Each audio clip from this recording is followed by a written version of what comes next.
జంజి ఇలాగ రోడ్డెక్కి రాజకీయాన్ని తిరగేయడం చూస్తా ఉన్నాం కదా. అధికారంలో ఉన్న వాళ్ళు 12 ఏళ్ల తర్వాత తొలిసారిగా బ్యాక్ ఫుట్ లో ఉండటాన్ని ఇప్పుడు దేశమంతా గమనిస్తా ఉంది కదా. మరి ఈ పోరాటం రాజకీయాన్ని ఎలా మార్చేందుకు అవకాశం ఉంది? నేను ఒక చిన్న బయట చూపిస్తాను. మోదీజీకో కల్ సంసద్ భవన్ సే పిछले गेट से निकलना पड़ा है. చూశారు కదా ప్రశాంత్ కిషోర్ ఏమంటున్నారు? జంజీ ప్రొటెస్ట్ ఎఫెక్ట్ తో మోడీ పార్లమెంట్ వెనక ద్వారం నుంచి వెళ్లారు అని చెప్తా ఉన్నారు కదా. ఒక సింబాలిజం అనుకోవచ్చా అలా బ్యాక్ డోర్ నుంచి వెళ్ళడాన్ని? పైగా ఇంకో వైపున రాహుల్ గాంధీనేమో ప్రధాని ఇంటిని ఇలా ముట్టడించడమే కాదు, లాఠీ చార్జ్ జరిగిన యువతకి గొంతుకు అవుతాము అంటూ ये है पैलेट गन.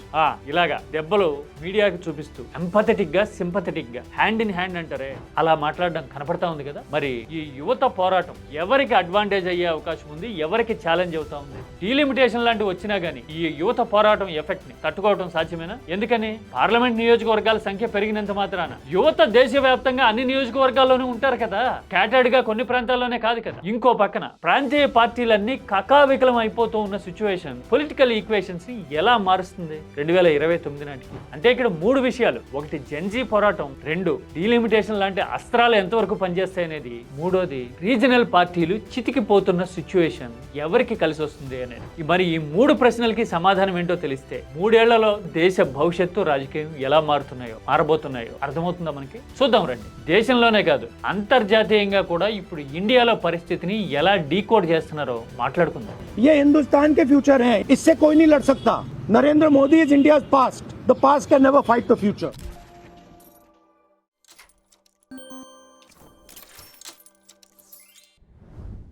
పార్లమెంటులో బిల్లుల యుద్ధం జరుగుతూ ఉంది కదా. ఉద్ధవ్ థాకరే పార్టీని మరోసారి చీల్చి మమతా బెనర్జీని రాజకీయంగా కోలుకోలేని దెబ్బతీసి ఇప్పటికే ఓడి డీలా పడిన డిఎంకే లాంటి పార్టీలను కూడా తన వైపు తిప్పుకొని శరద్ పవార్ లాంటి వాళ్ళని ఆకర్షించేసి మోడీ రాజకీయ వ్యూహాన్ని పట్టాలెక్కించారు అనే చర్చ జరుగుతూ ఉంది కదా. డీలిమిటేషన్ అయినా ప్రభుత్వం కోరుకుంటున్నట్టు మరోసారి మహిళా రిజర్వేషన్ కి ఆమోద ముద్ర వేయించుకోవాలనుకున్నా గానీ 2/3 మెజారిటీ అంటే 362 ఏమో అంటున్నారు ఇప్పుడున్న నెంబర్ కి. అంత నెంబర్ సాధించడానికి విశ్వ ప్రయత్నం చేస్తా ఉంది కదా బీజేపీ. మరి ఆ నెంబర్ సాధిస్తే ఈ బిల్లులన్నిటికీ డీలిమిటేషన్ కైనా మహిళా రిజర్వేషన్లకైనా ఇక కీలక చట్టాలు వేటికైనా గానీ ఆమోద ముద్ర వేసుకున్నంత మాత్రాన 2029లో అనుకూల ఫలితం వస్తుందా? పైచేయి సాధించడం సాధ్యమవుతుందా? జనరల్ గా ఒక మాట చెప్తుంటారు, పంచాంగం పోయినంత మాత్రాన ఆకాశంలో చుక్కలు రాలి పడతాయా అని. అలాగా ఒక పార్టీలో గెలిచిన వాళ్ళని చేర్చుకున్నంత మాత్రాన ప్రజాభిప్రాయాలు గానీ రాజకీయ క్యాలిక్యులేషన్స్ గానీ మారతాయా? హౌస్ లో మారచ్చేమో, వచ్చే ఎన్నికల్లో మారేందుకు ఎంతో వరకు స్కోప్ ఉంటుంది. Here is the point. Journal of democracy అని చెప్పి ఒక ఇంటర్నేషనల్ రిపోర్ట్ ఇండియాలో మారుతున్న పొలిటికల్ ఈక్వేషన్స్ ని స్టడీ చేసి ఒక క్యాలిక్యులేషన్ ని, ఒక లాజిక్ ని డిరైవ్ చేసింది. ఇంతకు ముందు మనం కీటాక్స్ లో కూడా 29లో మోడీని అడ్డుకోగలదా కాంగ్రెస్ అని చెప్పిన దాంట్లో ఇదే లాజిక్ చెప్పున్నాం. కాంగ్రెస్ గనక 28 లేదంటే అంతకంటే ఎక్కువ పర్సెంటేజ్ ఓట్లు సాధించిన ప్రతిసారి Congress supported government, Congress coalition కేంద్రంలో వస్తూ ఉంది కదా.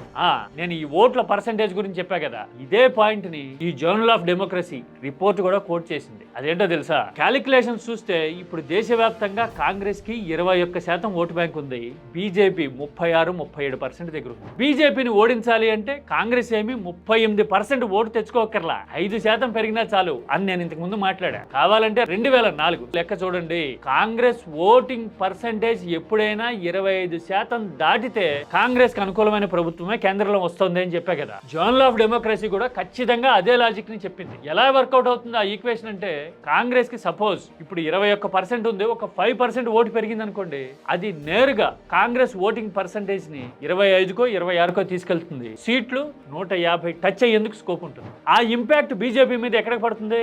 బీజేపీ ఓటు బ్యాంక్ నేరుగా 31-32% తగ్గుతుంది కదా. తగ్గితే సీట్లు 200కి తగ్గుతాయి. అంటే ఇటువైపు 150 పైగా ఉంటాయి, ఇటువైపు 200 ఉంటాయి. కానీ కాంగ్రెస్ మీద ఎక్కి సవారీ చేసే అవకాశం ఉంటుంది కాబట్టి ప్రాంతీయ పార్టీలు కాంగ్రెస్ ని ప్రిఫర్ చేసుకునే అవకాశాలు ఉంటాయి అనే విషయాన్ని 2004 ప్రూవ్ చేసింది కదా. ఇదే విషయాన్ని ఈ జర్నల్ ఆఫ్ డెమోక్రసీ కోట్ చేస్తాం. పైగా కాంగ్రెస్ కి పెరిగే ప్రతి ఓటు బీజేపీకి తగ్గుతుంది అని ఎందుకు అనుకుంటారు అంటే, ఎందుకంటే రాజకీయాన్ని కొంచెం లోతుగా అర్థం చేసుకోవాలి. జనంలోకి చొచ్చుకెళ్లేందుకు 2 రకాల మార్గాలు ఉంటాయి రాజకీయాల్లో, తెలుసా మీకు? ఎనాక్ట్ చేసి చూపిస్తా. జనంలోకి ఇలా వెళ్లే వాళ్ళు ఉంటారు, అంటే ఎదురుగా ఉన్న వాళ్ళని పక్కకి నెట్టి తాము మాత్రమే ముందుకెళ్ళటం, ఇది ఒక మెథడ్. ఇంకో ఇంకో మెథడ్ ఏంటో తెలుసా, జనంలోకి ఇలా వెళ్ళేవాళ్ళు ఉంటారు, అంటే రండి రండి రండి రండి మనంతా ఒకటే అని కౌగిలించుకునే మెథడ్. ఈ రెండు మెథడ్స్ కాంగ్రెస్ కి బీజేపీకి కరెక్ట్ గా సూట్ అవుతాయి. బీజేపీ రీజనల్ పార్టీలను తొక్కుకుంటూ అడ్డం వచ్చిన వాళ్ళని పక్కకి నెట్టుకుంటూ పోతా ఉంది, చీల్చుకుంటూ. బెంగాల్లో గెలవడంతో ఆగిపోలేదు కదా, తొక్కి పెట్టి నారదీశారు కదా తృణమూల్ కాంగ్రెస్ ని. 20 మంది ఎంపీలు వచ్చి పడ్డారు దెబ్బకి. మహారాష్ట్రలో గెలవడంతో సరిపెట్టుకోలేదు కదా, కొన ఊపిరితో ఉన్న ఉద్ధవ్ థాకరే పార్టీని కూడా మరోసారి నారదీశారు కదా. అందుకోసమే ఇలా పోతూ ఉన్నారు. నెంబర్ పెరుగుతోంది కానీ గ్రౌండ్ లెవెల్లో రియాలిటీ ఎలా మారుతుంది? ఉద్ధవ్ థాకరేకి 9 సీట్లు ఇచ్చినా నిలబెట్టుకోలేకపోయాడు అంటే బీజేపీని ఓడించాలి అంటే ఎవరికి ఇవ్వాలి సీట్లు? కాంగ్రెస్ కి అని మహారాష్ట్రలో ఓటర్ ఆలోచిస్తే కళ్ళు తెరిస్తే మహారాష్ట్రలో టాలీ కాంగ్రెస్ కి అమాంతం పెరుగుతుందా లేదా? బెంగాల్లో తృణమూల్ కాంగ్రెస్ కొట్టుమిట్టాడుతా ఉంది, కష్టమే అని అనుకుంటే గనక బీజేపీ ఆల్టర్నేటివ్ ఓట్ ఎవరికి ఇవ్వాలి? బీజేపీకి 45% మాత్రమే కదా వచ్చింది మొన్న, మిగతా 55% ఓటు ఉంది కదా, వాళ్ళు ఎవరికి వేయాలి ఓటు బీజేపీని ఓడించాలంటే? ఇదే డిసైడింగ్ ఫ్యాక్టర్. బీజేపీ ఇలా ప్రాంతీయ పార్టీల్ని దెబ్బ కొడుతున్న కొద్దీ కాంగ్రెస్ కి ఒక రకమైన అయాచిత అడ్వాంటేజ్, అంటే కోరుకోకుండానే అడ్వాంటేజ్ వస్తా ఉంది. ఆ విషయాన్ని 2029 ఎన్నికలు చూపించబోతున్నాయని ఈ జర్నల్ ఆఫ్ డెమోక్రసీ కోట్ చేసింది. మనం కీటాక్స్ లో కూడా ఇదే విషయం మాట్లాడుకున్నాం. కాంగ్రెస్ ఎంత బలహీనమైన పార్టీ అయినా కావచ్చు, అడ్వాంటేజ్ ని పిండుకోవడానికి ఆకాశం నుంచి ధారగా కురుస్తున్నా కానీ పట్టుకోవడానికి వాళ్ళ దగ్గర గిన్నె లేకపోవచ్చు, బొచ్చి లేకపోవచ్చు, కానీ తడిసేది మాత్రం ఆ పార్టీని. వచ్చి పడే వాన కాంగ్రెస్ మీదే పడుతుంది. ఈ విషయం మోడీకి తెలుసు.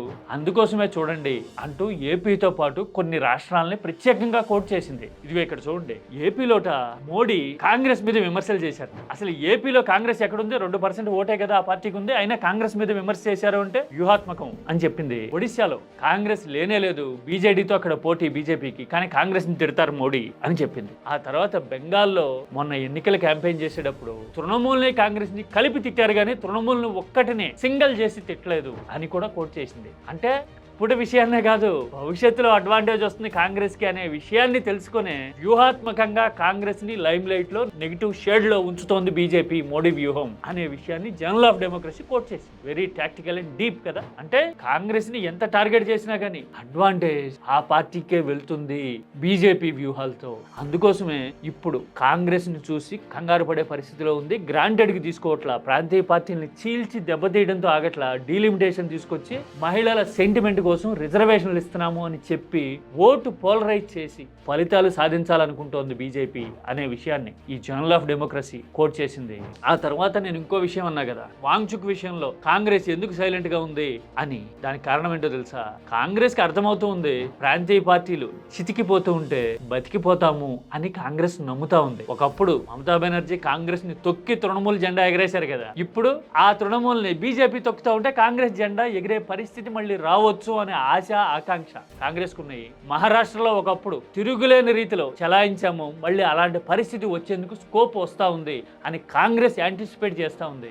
పైగా వాంగ్చుక్ ని మరో కేజ్రీవాల్ ని చేసి పెంచాలన్న ఉద్దేశం కాంగ్రెస్ కి లేదు. అందుకోసమే దేశంలో యువత ఒపీనియన్స్ వాంగ్చుక్ మీద పాజిటివిటీ కంటే కూడా రాజకీయ ఈక్వేషన్ మీదే కాంగ్రెస్ దృష్టి పెట్టింది. ఈ విషయంతో పాటు ఇంతకు ముందు క్యాలిక్యులేషన్స్ ఏది ప్రాంతీయ పార్టీలు దెబ్బతింటున్న కొద్దీ బీజేపీ కాంగ్రెస్ కి అవకాశం ఇస్తున్నట్టు అనే విషయాన్ని ఎక్కడ న్యూట్రల్ గా ప్రాక్టికల్ గా ఈ దేశంలో మీడియా అనలైజ్ చేయట్లేదు కదా. జర్నల్ ఆఫ్ డెమోక్రసీ లాంటివి రాయాలా, లేదంటే మనం ఇంతకుముందు కీటాక్స్ లో మాట్లాడుకున్నాం, same parallel lines, same information, same logic. At the same time Shekhar Gupta లాంటి సీనియర్ జర్నలిస్టులు నేషనల్ లెవెల్లో మాట్లాడుతున్నారు. ఇందులో అన్ని డైమెన్షన్స్ వచ్చినాయి చూడండి. బీజేపీ వ్యూహం వచ్చింది, at the same time Congress పుంజుకుంటుంది అనే విషయాన్ని మోడీ ఏపీలోను ఒడిశాలోను చేసిన విమర్శలతో అక్నాలెడ్జ్ చేశారు అనే లాజిక్ కూడా ఎస్టాబ్లిష్ అవుతా ఉంది కదా. వీటన్నిటిని బట్టి చూస్తే 2029 ఎన్నికల్లో ఏం జరగవచ్చు అనేది స్టిల్ పజిల్డ్ గానే ఉంది. ప్రాంతీయ పార్టీలు బలహీనపడినంత మాత్రాన 2/3 మెజారిటీ వచ్చినంత మాత్రాన బీజేపీకి కేక్ వాక్ కాదు, ఆ విషయం మోడీకి తెలుసు అనే విషయాన్ని ఈ రిపోర్ట్ జర్నల్ ఆఫ్ డెమోక్రసీ కళ్ళ ముందుకు తెస్తున్నట్టుగా ఉంది కదా. మీరైతే ఏమంటారు? ప్రాంతీయ పార్టీలు దెబ్బతింటూ ఉంటే కాంగ్రెస్ కి అడ్వాంటేజ్ వస్తే గనక రాజకీయం 2029కి ఎలా ఉండొచ్చు?